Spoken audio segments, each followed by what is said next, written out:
My name is Roland Riek. I'm a professor of physical chemistry here at the ETH in Zürich, Switzerland. So I brought with me here a model where you see in red oxygen atoms, and in black carbon, and in white hydrogen atoms, and in blue nitrogen. And this is an enzyme, or a protein, or a peptide. There are different names for this. And that is believed to cause something like that, cause Alzheimer's disease or Parkinson's disease. And you have to think about how small these are. I mean, this is a billionth of a meter in size. So you cannot make a picture on it with a camera as they film me now.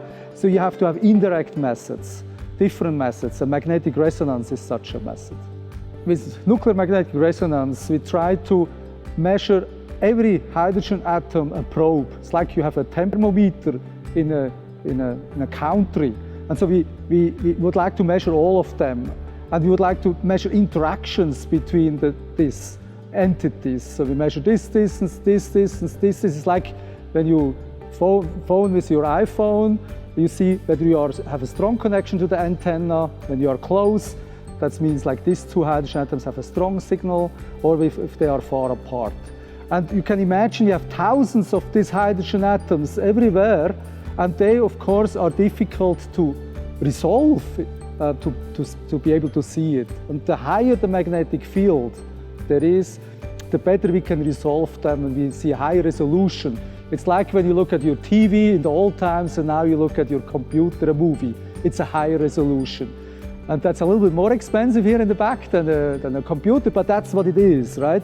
And with a high resolution, what can we do? We can see larger systems, more biological relevant systems, but we can also really now start to see movies of a protein. As I said, with the TV you're looking or watching, but we can really see how they move, because these systems move everywhere, and that's what we can do much better with this high field spectrometer, the 1.2 GHz spectrometer. The difference will be that we can go to more complex biological relevant systems, that we can go much better into cells and look what happens there, and also to make these movies of proteins. Because the resolution is better, we see better what happens. That's, I think, what makes the difference. I need to say that we only started, right? It's just the starting time of measuring, and we were happy that we are so early in the phase, and we could have done first measurements. And this sharpness of the picture, the spectrum, that was surprising to me. That it is really, actually, in physics you can calculate everything. And it was predicted to be the case. But you still want to see it first, right? And the experiment is only the one that tells you, yes, it is as it is. And it was like that. The resolution is amazing. The sharpness of the spectra is surprisingly high, which surprisingly, not in terms of theory. In theory, we've already predicted that, but when you see it for the first time, emotionally, I would say, this was surprising. What we would like to understand on the biological side is how specific proteins that work in your body, how do they work? How do they really do their work? I mean, it's like in a factory, you have somebody that works.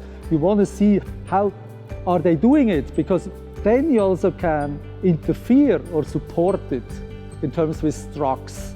Of course, this is a very long fetch, but once you understand how a process goes, you can rationally look at it.